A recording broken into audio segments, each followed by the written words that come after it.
மனித உரிமை போராளி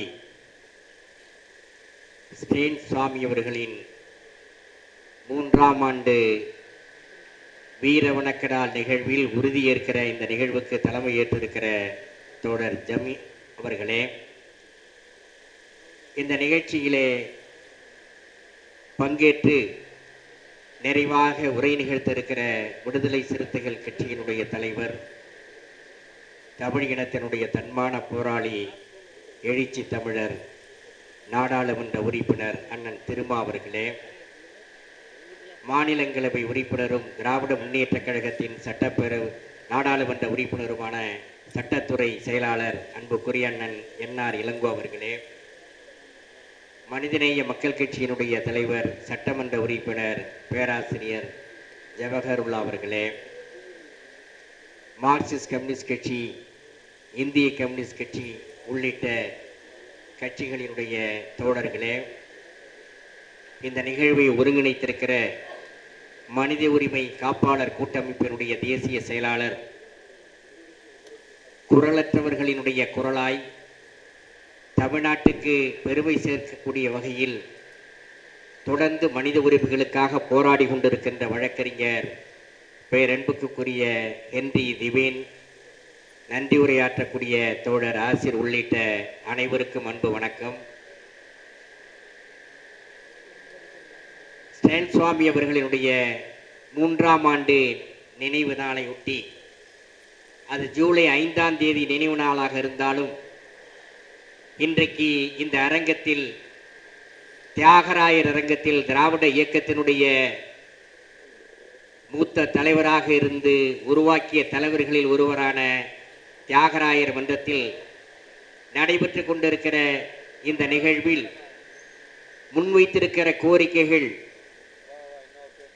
ஊபா சட்டத்தை ரத்து செய்ய வேண்டும், பீமா கோரேகான் வழக்கினை திரும்ப பெற வேண்டும், மனித உரிமை காப்பாளர்களுக்கான பாதுகாப்பு சட்டத்தை நிறைவேற்ற வேண்டும் ஆகிய 3 கோரிக்கைகளையும் மறுமலர்ச்சி திராவிட முன்னேற்ற கழகத்தின் சார்பில் வரவேற்பதோடு, இந்த கோரிக்கைகளை மாநிலங்களவை உறுப்பினரும் மறுமலர்ச்சி திராவிட முன்னேற்ற கழகத்தினுடைய பொதுச் செயலாளருமான திராவிட இயக்கத்தினுடைய போர்வால் எங்கள் லட்சிய தலைவர் வைகோ அவர்களுடைய கவனத்திற்கும், திருச்சி நாடாளுமன்றத்தினுடைய உறுப்பினராக வெற்றி பெற்று சென்றிருக்கக்கூடிய தோழர் துரை வைகோ அவர்களுடைய கவனத்திற்கும் எடுத்து சென்று இந்த கோரிக்கைகளுக்கு வலு சேர்க்கிற விதத்திலே மறுமலர்ச்சி திராவிட முன்னேற்ற கழகம் செயல்படும் என்பதை முதற்கண் இங்கே தெரிவித்துக் கொள்ளுகிறேன்.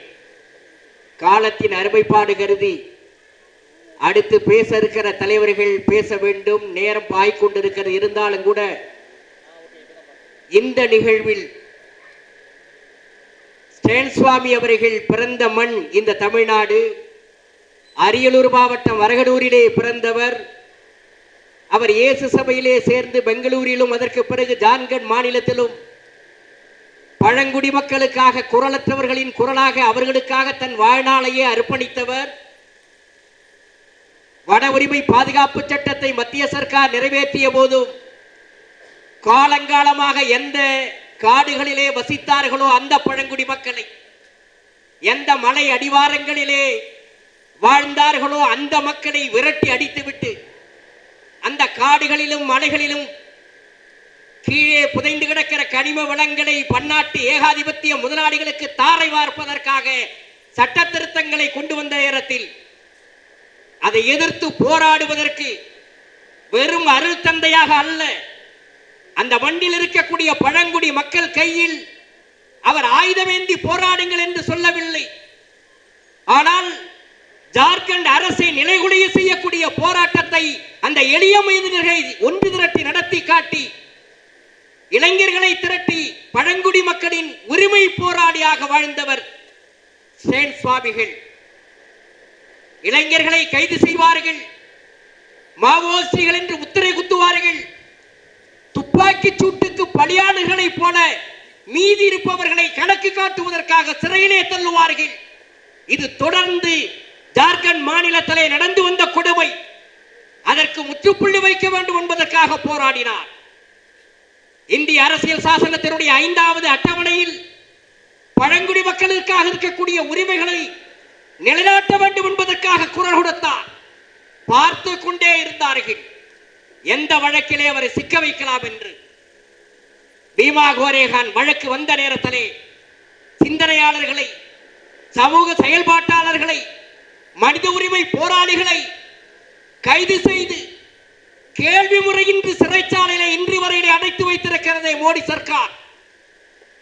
தேசிய புலனாய்வு முகமை, அது மத்திய அரசாங்கத்தினுடைய சட்டப்பூர்வ ரவுடி பட்டாளம் NIA. அவர்கள் நினைத்தால் எங்கே வேண்டுமானாலும் நுழையலாம், எந்த மாநிலத்துக்குள்ளேயும் போகலாம், யாரை வேண்டுமானாலும் கைது செய்தலாம், சிறையிலே செல்லலாம். இப்படி வரம்பற்ற அதிகாரத்தை கொடுத்து NIA சட்டத்தை திரித்து வைத்துக் கொண்டு, ஊபா சட்டத்தை வைத்துக் கொண்டு எல்கர் பரிஷத் நடத்திய அந்த பீமா கோரேகானில் நடைபெற்ற நிகழ்ச்சி, அதிலே பங்கேற்காதவர்கள், அதிலே கலந்து கொள்ளாதவர்கள், அது சுதா பரத்வாஜாக இருந்தாலும், கவிஞர் வரவரராவாக இருந்தாலும், கௌதம் லவ்லகாக இருந்தாலும், கோன்சால்ஸாக இருந்தாலும், அனைவரையும் கைது செய்து சிறைச்சாலையில் இந்த சட்டங்களின் மூலம் பூட்டி வைத்திருக்கிறது. அதே சட்டத்தை பயன்படுத்தி தான் ஸ்டேன் சுவாமி கைது செய்யப்பட்டார். 2020 அக்டோபர் 8ஆம் தேதி கைது. எதற்காக கைது செய்யப்படுகிறோம் என்று தெரியவில்லை. ஜார்க்கண்ட் மாநிலத்திலே அரசை எதிர்த்து போராடிய பொழுது, பசுமை வேட்டை நடந்த நேரத்திலே கூட மக்களை திரட்டி போராடியவர். ஆனால் பீமா கோரேகான் வழக்கிலே அவர் சேர்க்கப்பட்ட பொழுது அவரிடத்தில் கேட்கும் போது சொன்னார், என்னுடைய இங்கே திருமுருகன் காந்தி சொன்னதை போல என்னுடைய கம்ப்யூட்டரில் இருந்து எடுத்தார்களாம், என்ன எடுத்தார்கள் என்று தெரியவில்லை, வழக்கை ஜோடனை செய்திருக்கிறார்கள். இப்படித்தான் செய்தார்கள். 2018 ஜூன் முதல் வாரம் அங்கே அந்த பீமா கோரேகான் வழக்கில் முக்கியமாக 5 வழக்கறிஞர்கள், காட்லிங் உட்பவர்கள், தவாலே உள்ளிட்டவர்கள் கைது செய்யப்பட்ட போது ரோனே வில்சன் என்பவர் கைது செய்யப்பட்டார். அவருடைய வீட்டிலே ஆவணங்கள், பென்டிரைவ் கைப்பற்றப்பட்டதாக காவல்துறை சொன்னது. அதிலேதான் சொன்னார்கள், ராஜீவ் காந்தியை கொலை செய்ததை போல மோடியை கொலை செய்வதற்கு திட்டம் தீட்டி இருக்கிறார்கள், மாவோயிஸ்டுகளோடு தொடர்பு இருக்கிறது, அவருக்கு வந்திருக்கின்ற மின்னஞ்சல் கடிதங்களை நாங்கள் ஆய்வு செய்தோம் என்று காவல்துறை அதிகாரி சொன்னார். அதே போலத்தான் மாவோயிஸ்டுகளோடு தொடர்பு படுத்தி அவர்களோடு மின்னஞ்சல் தொடர்பு இருக்கிறது என்று சொல்லி அவர் பிரித்து பார்க்காத, படிக்காத மின்னஞ்சல்களை பயன்படுத்தி ஸ்டேன் சுவாமிக்கும் நக்சல்வாதிகளுக்கும் தொடர்பு இருக்கிறது என்று சொல்லி கைது செய்து 2020 அக்டோபர் 8ஆம் தேதி கைது செய்து சிறையிலே பூட்டினார்கள். அந்த நேரத்திலே கொரோனா நேரம். அவர் கேட்டார், நான் செத்து போவதை பற்றி கவலைப்படவில்லை, 83 வயது, ஆனால் எனக்கு ஏற்பட்டிருக்கிற கொரோனா தொற்று சிறையில் இருக்கக்கூடிய திரைவாசிகளுக்கு வந்துவிடக் கூடாது என்று மனிதாபிமானத்தோடு என்னோடு போகட்டும், அந்த கொடிய நோய் என்று சொல்லி பார்த்தார். கேட்கவில்லை. மிகிர் தேசாய் அவருடைய வழக்கறிஞர் மும்பையிலே பத்திரிகையாளர்களை கூட்டி வைத்து விட்டு சொன்னார், அவர் சிறை கெஞ்சுகிறவர் அல்ல, ஆனால் என்னால் மற்றவர்களுக்கு உயிருக்கு ஆபத்து வரக்கூடாது என்பதற்காக சொன்னார். கேட்கவில்லை.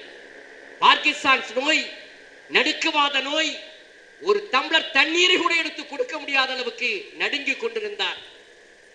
கேட்டார், சிப்பர் கேட்டார். அதற்கு NIA சொன்னது நீதிமன்றத்திலே 20 நாள் டைம் கொடுங்கள். எதற்கு?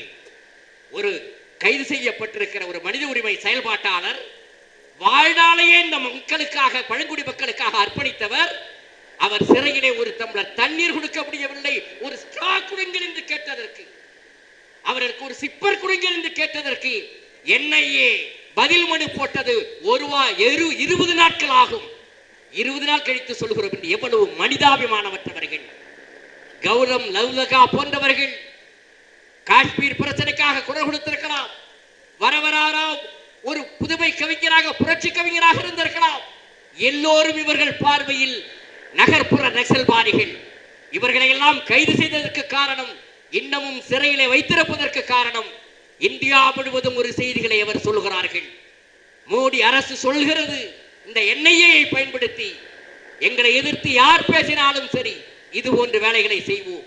இஸ்ரேலிலிருந்து பெறப்பட்ட பெகாசஸ் அந்த ஸ்பைவேரை பயன்படுத்தி, அந்த உளவு செயலியை பயன்படுத்தி இவ்வளவு வேலையும் செய்து கைது செய்து சிறையிலே வைத்திருக்கிறார்களே, இது ஜனநாயக நாடுதானா? ஆட்சி கட்சியிலிருந்து அகற்றப்பட வேண்டும் என்று இந்தியா முழுவதும் இருக்கக்கூடியவர்கள் போராடினோம். ஆனால் முழு வெற்றி கிடைக்கவில்லை. வெறும் நாடாளுமன்ற தேர்தலோடு முடிந்துவிடவில்லை. இந்த கூட்டம் ஜெர்மானி ஹிட்லரை விட மோசமான கூட்டம், முசோலினியை விட, இத்தாலி முசோலினி கூட்டத்தை விட படுபயங்கரமான பயங்கரவாதிகள் மறந்துவிடக் கூடாது. RSS உடைய வரலாறு அதுதான். எனவே தோழர்களே, நாடாளுமன்ற தேர்தல் வெற்றியோடு இந்த நாட்டினுடைய நிலைமை முடியவில்லை.